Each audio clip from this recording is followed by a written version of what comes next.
Shalom, shalom.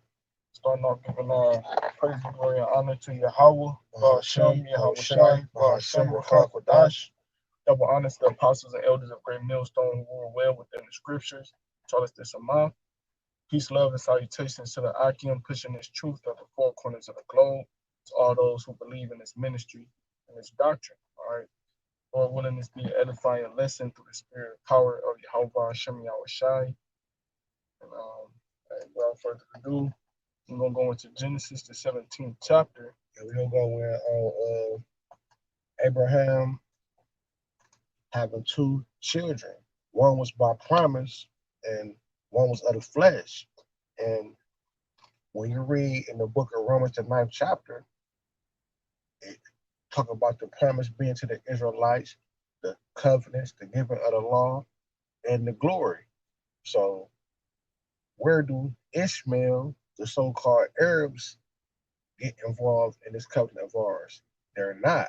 No heathen is involved in this covenant, but especially not Ishmael, and we'd like to prove it with the scriptures. Genesis chapter 17, verse 15. And Yahweh said unto Abraham, as for Sarai thy wife, thou shalt not call her name Sarai, but Sarah shall her name be. And I will bless her and give thee a son also of her. Yea, I will bless her, and she shall be a mother of nations. Kings of people shall be of her. Then Abraham fell upon her, Salakia. Then Abraham fell upon his face and laughed, and said in his heart, shall a child be born unto him that is 100 years old? Because they was up in age. Sarah and Abram both was up in age. So they was thinking like, feel me, shall a child come out of these old vessels? Because Ishmael was already born, and this Abraham's first son.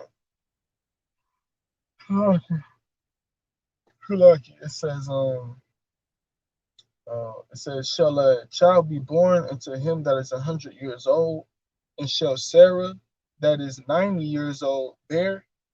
And Abraham said unto Yahweh, O that Ishmael might live before thee.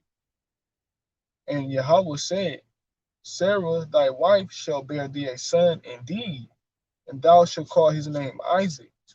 And I will establish my covenant with him. With who?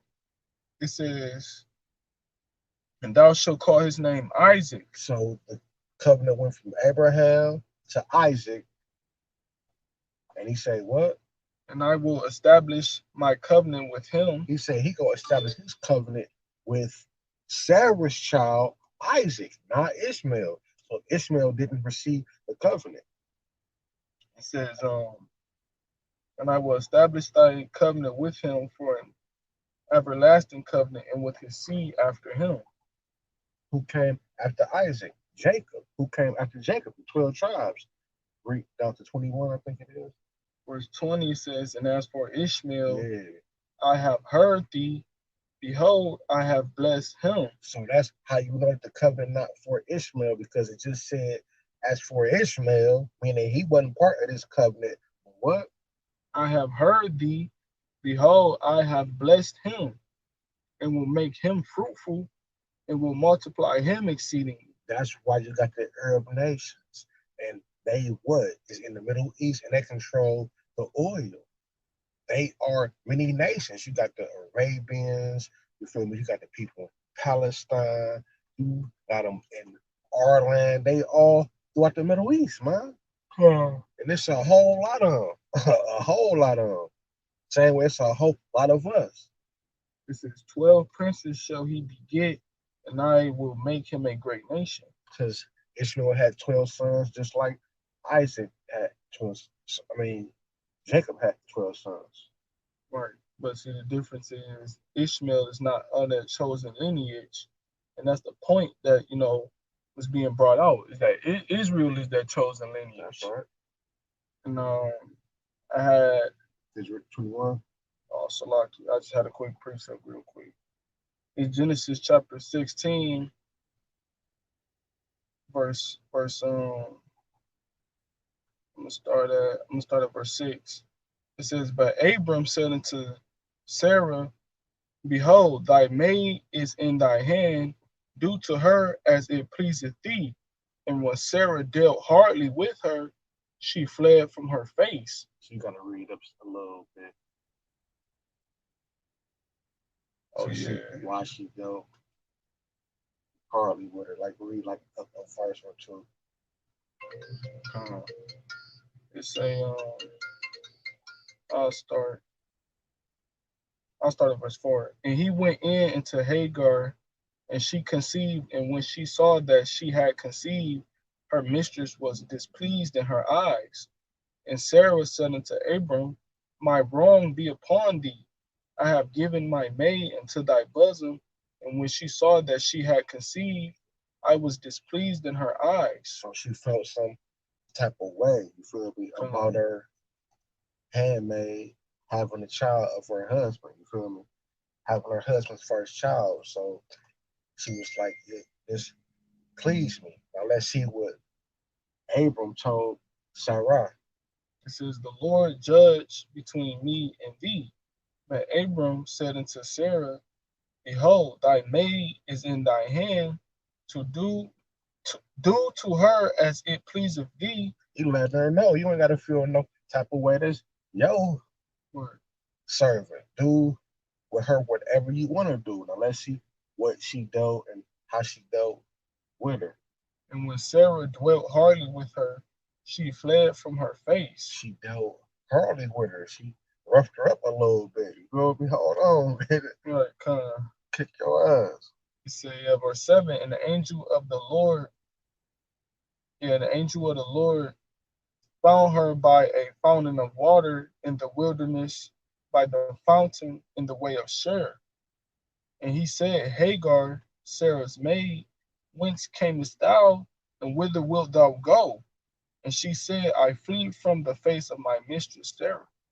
And the angel of the Lord said unto her, return to thy mistress and submit thyself under her hand.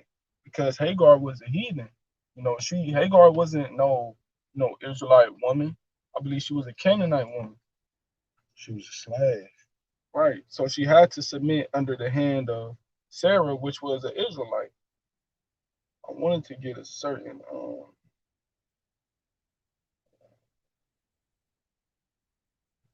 Salaki. I'll get that 21 bucks. We'll get 20 and 21 again. 17 and 20. Oh, yeah. Okay. All right. So drill the point in. It's Genesis chapter 17, verse 20. It says, and as for Ishmael, I have heard thee. Behold, I have blessed him and will make him fruitful and will multiply him exceedingly. 12 princes shall he beget, and I will make him a great nation. That was his blessing. You feel me?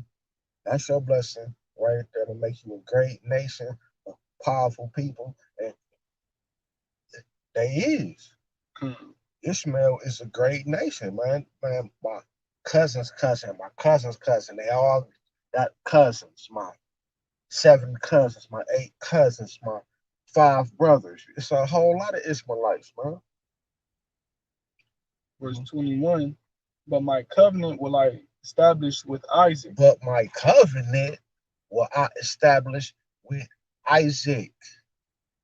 So it ain't got nothing to do with Ishmael and the Arab nations or one of these heathen nations. We just read that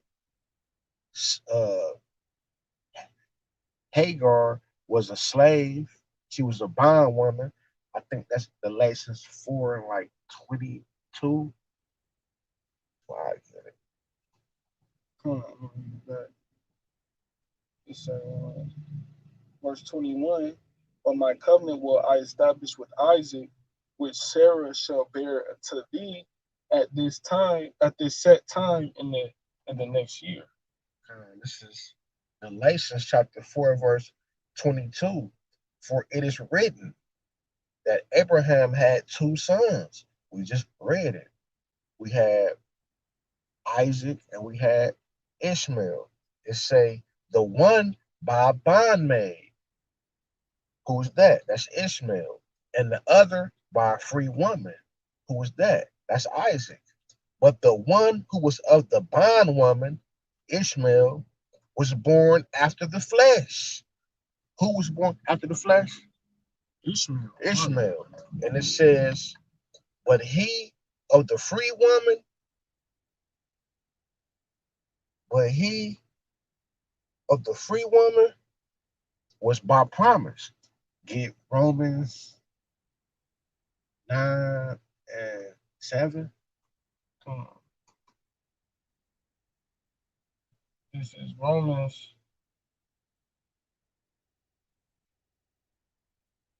chapter 9, verse 7. Neither because there are the seeds like Read up one. verse 6. Not as though the word of Yahweh hath taken none effect, for they are not all Israel which are of Israel. Neither because they are the seed of Abraham, Neither because they are the seed of Abraham, because Abraham had more than one child. We just read it. are they all children, but in Isaac shall thy seed be called. Right. Because Isaac is that lineage from chosen seed. right, that chosen lineage that came out of Abraham. You know, just like how Shem was that chosen lineage that came out of Noah, opposed to, you know, Ham. I had a quick precept real quick. It's the point right here. This point, like verse 8. Yeah. Romans chapter 9, verse 8. That is, they which are the children of the flesh, they are not the children of Yahweh. Who is the child of the flesh? We just read it.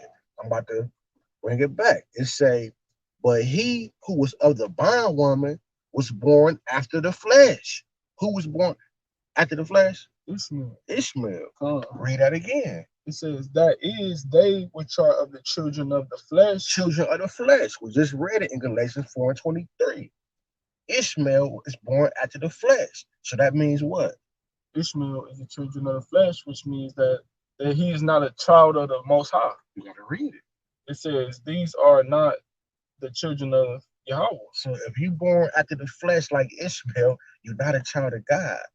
It just broke itself down because it started neither because are you the seed of Abraham, so you know it's talking about who? Abraham's children. And then it said the children of the flesh. Who the children of the flesh? Who got the covenant? Who is the covenant for?